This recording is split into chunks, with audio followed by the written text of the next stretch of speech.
Hello everyone, this is Peak Entertainment and we're back again. I'm going to talk Ben Affleck as Batman now, and following the recent announcement that he would indeed be reprising his role as the Caped Crusader for seemingly one more time in the proposed Flash movie coming out, I guess, in 2021. This was a very surprising and shocking announcement for many, because for most of us we believed that Ben Affleck was done. Now we all know the story of Ben Affleck's run as Batman, the initial outrage when he was first announced in the role way back in 2013, setting the whole internet alight. And then when it came to Batman vs Superman, yes, it was much maligned and it had very negative critical reaction, but general consensus was that one of the most positive elements, if not the most positive elements of that movie, was indeed Ben Affleck's performance as both Bruce Wayne as Batman.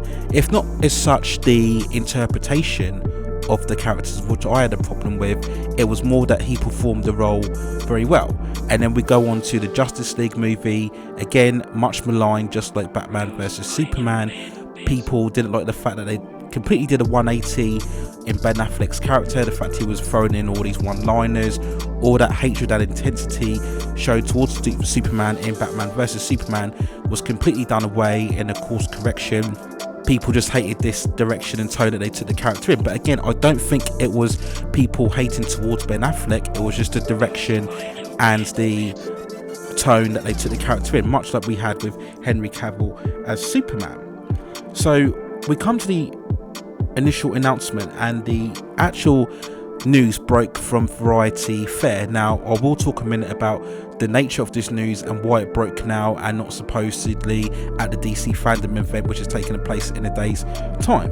But the Vanity Fair article confirmed this, and I normally wait before making videos because sometimes you can get a lot of rumors and speculation, but the Vanity Fair article confirmed, and they even had quotes from the director of the Flash movie, Andy Muschietti, who did confirm Affleck will be appearing alongside Ezra Miller. And not only that, another revelation was that also that he will appear alongside Michael Keaton.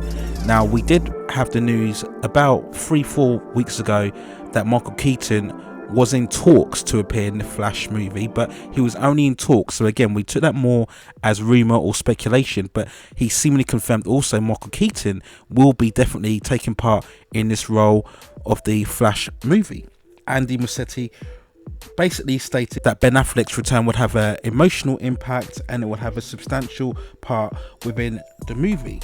And apparently Affleck was only sent the script at the end of last week and he accepted it and now will be taking part in the movie, and we will mention about that more later on. So that's overall the general scope of the announcement. As far as we know, Ezra Miller is still in the lead. Now I've covered in previous videos, but just in case for anybody who doesn't know, the Flash movie will be adapting one of the most famous comic book storylines in the last 5 to 10 years, and that is Flashpoint.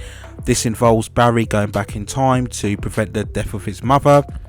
As a result, he causes an alternative timeline which creates a dystopian world where we primarily see a massive scale war between Wonder Woman and the Themyscirians against Aquaman and the Atlanteans.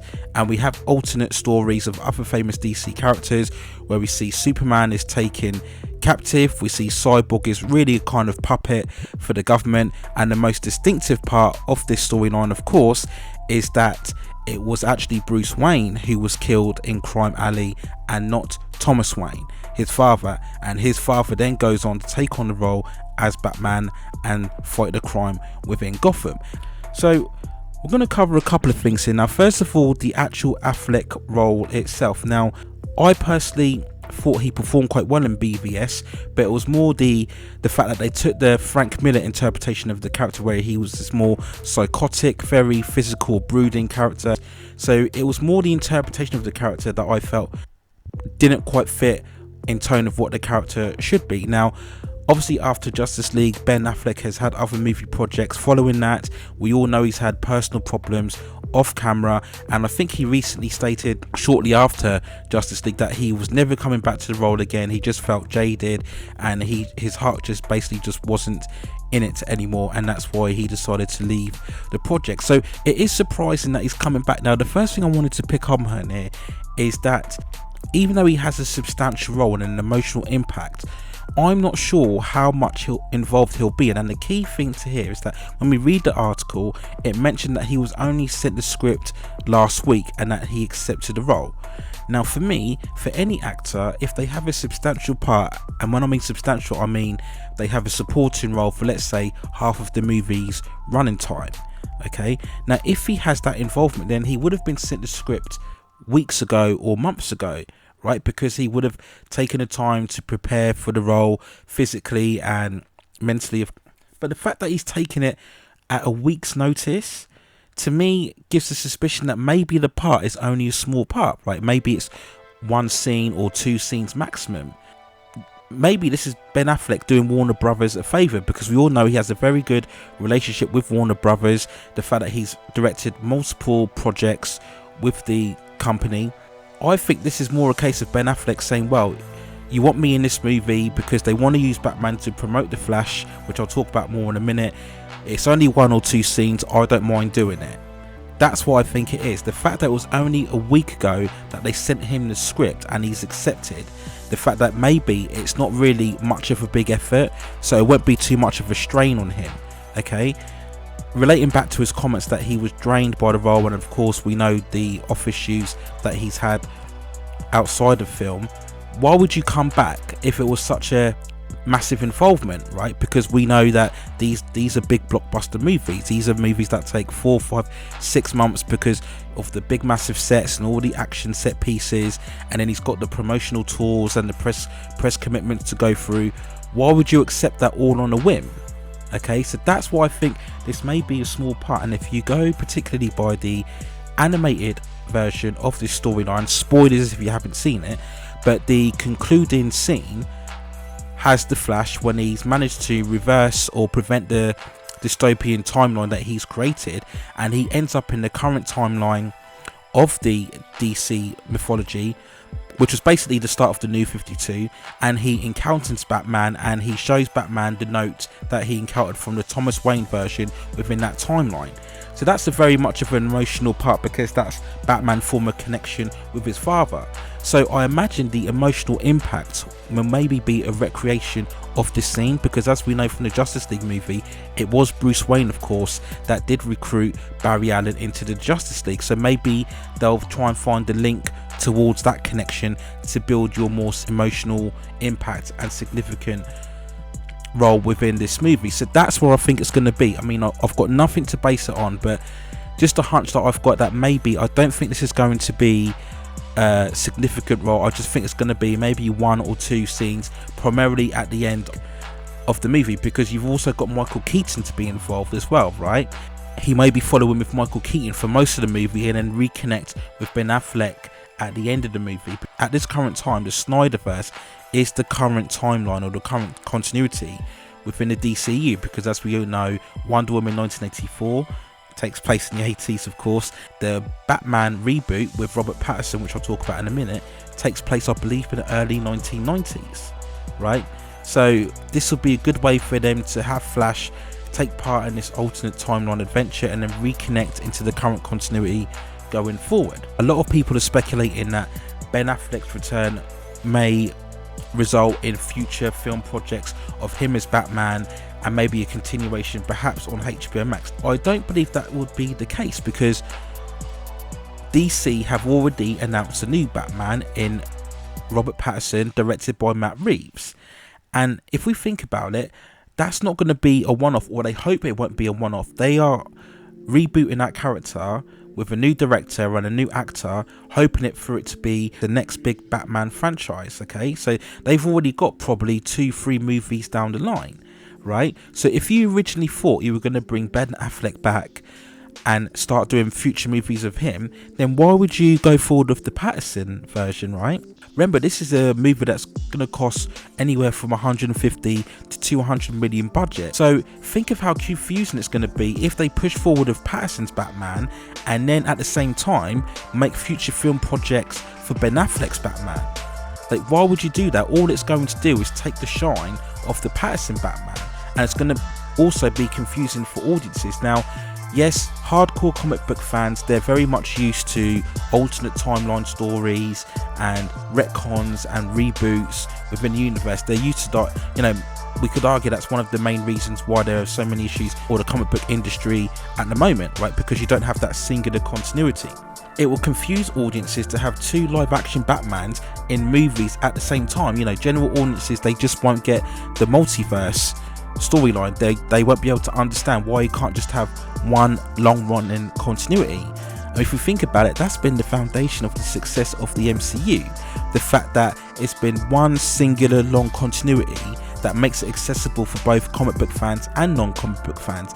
And for me personally, I've never liked the whole multiverse angle or the parallel universe angle. For me personally, I think that's a sign of a writer really running out of ideas of what to do with the lead characters. So instead of risking a new character, they provide an alternate take, a different take on a character on a parallel Earth, so they can still have the familiarity, but at the same time have more creative freedom to take more license with the character.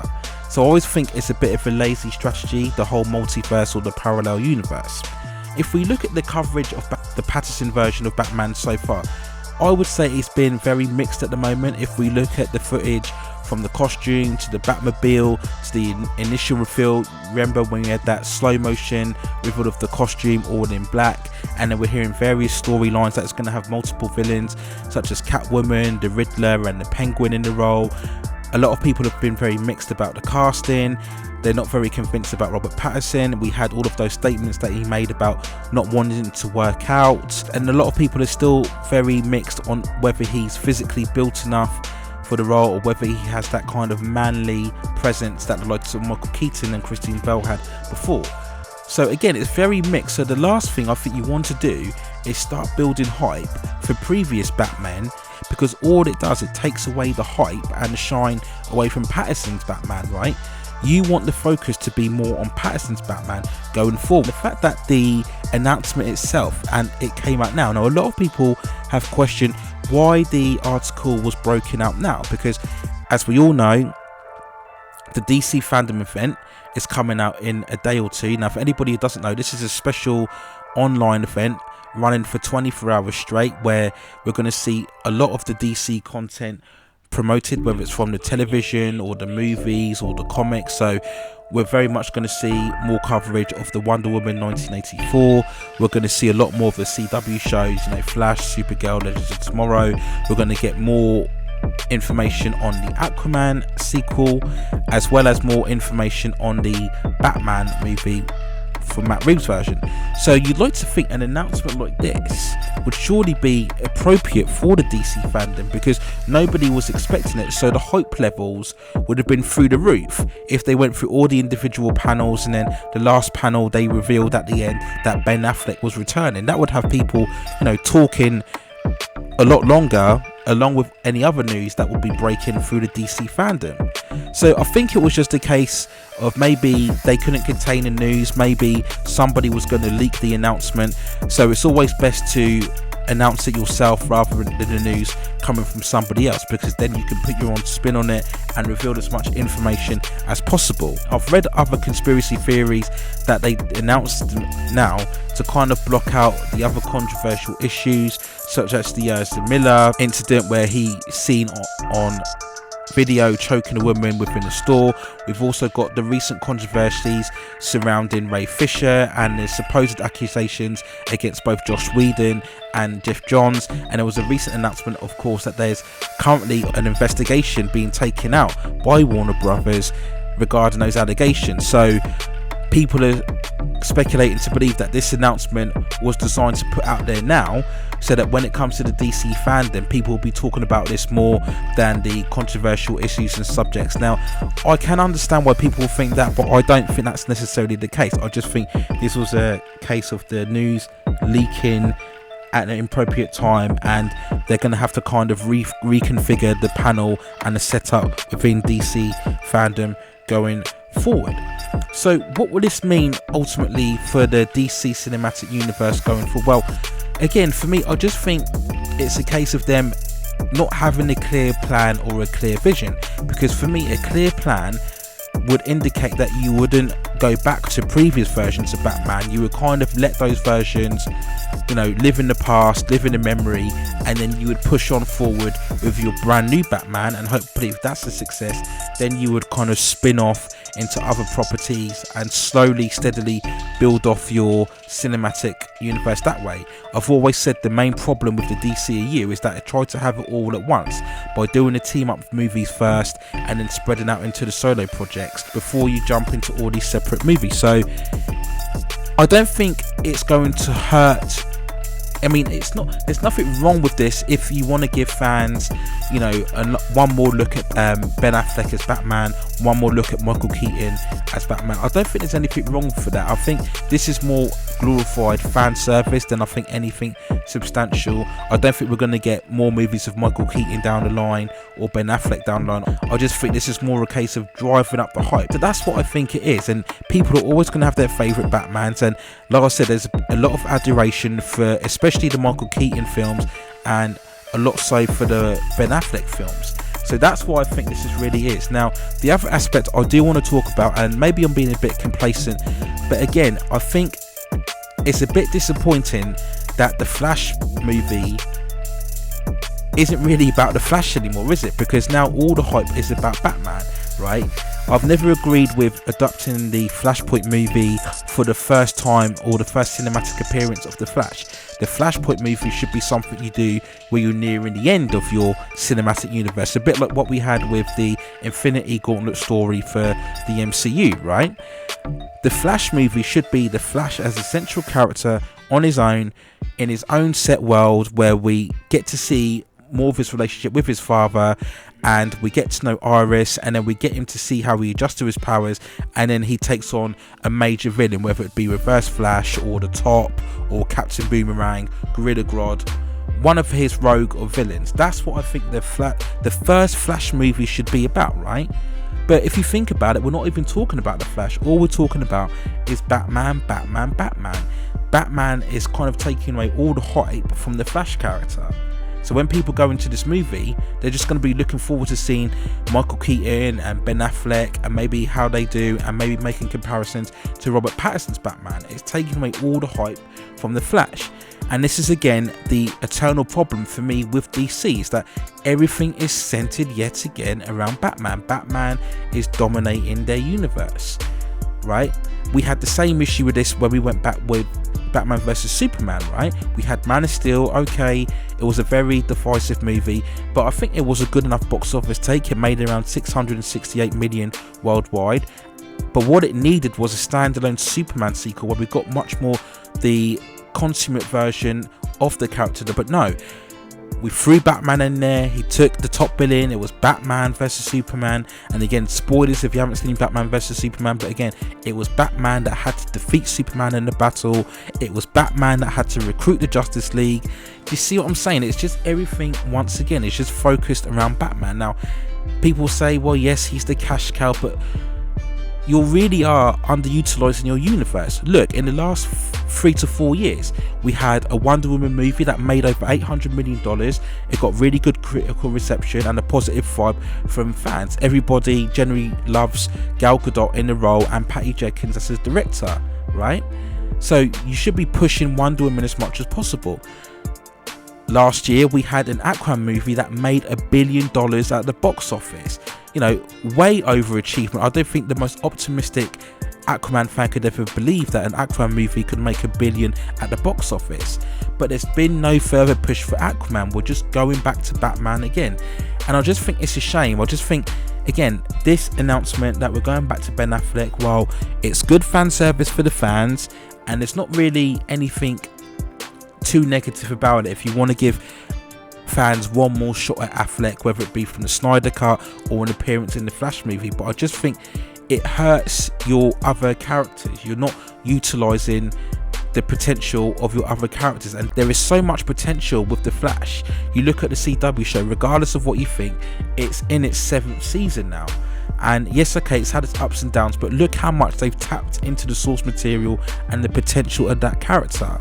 So here now you have the opportunity to make a cinematic version, and all you're doing is giving us Batman. Do you see what I'm saying? So I just think it's a bit disappointing from that aspect, and whilst I don't really have any issues if they want to make Ben Affleck in the Snyder Cut, I just think it's a shame that we're just recycling previous versions or going back to previous versions when we should be moving forward with a new cinematic universe. You know, you've announced Pattison's Batman, you've hedged your bets going forward for this new version of Batman, so if that's what you deem your new Batman should be, then push ahead with that and don't necessarily go back to previous versions.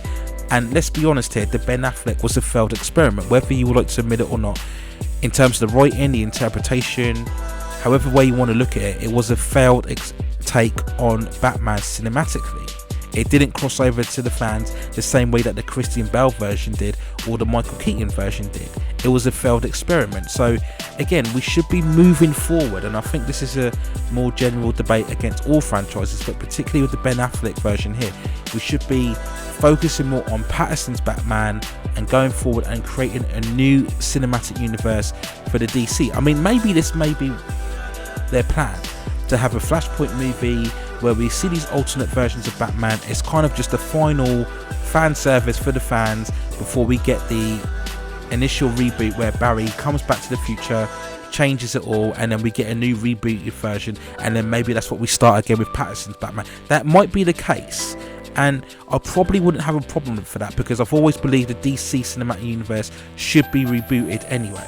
I've always said that from the moment really Batman vs Superman takes place. I think it should be rebooted. I think it's a failed experiment and we should start again. So maybe that's their initial plan. So we will wait and see. As I said, we've really got any vague details. We don't have anything too substantial more about the movie. We just know for now that Ben Affleck is going to be returning into it. So at the moment, I think we'll just hold fire and wait and see. We probably will get more details in the DC fandom. So as we get more information on that, I will provide more videos on that so far. But my overall view, I just think whilst Ben Affleck was a good performance, I just think we shouldn't be rushing back to previous interpretations. We should be moving forward with a new cinematic version and press ahead with the new version of Batman, because that's what you've asked us to do with this Matt Reeves production on here. Okay, but let me know what you think in the comments below. Those are my thoughts. But do you like the fact that Ben Affleck will be coming back for one movie, or would you like to see him in multiple movies? If we get him in multiple movies, do you think it's going to cause a lot of confusion with fans having this version run along the same side as Robert Pattison, or you don't think that will be as much of an issue? So those are my thoughts for now on Ben Affleck's return. Let me know what you think in the comments below. Take care of yourselves, stay at safe distances, and I will see you very, very soon.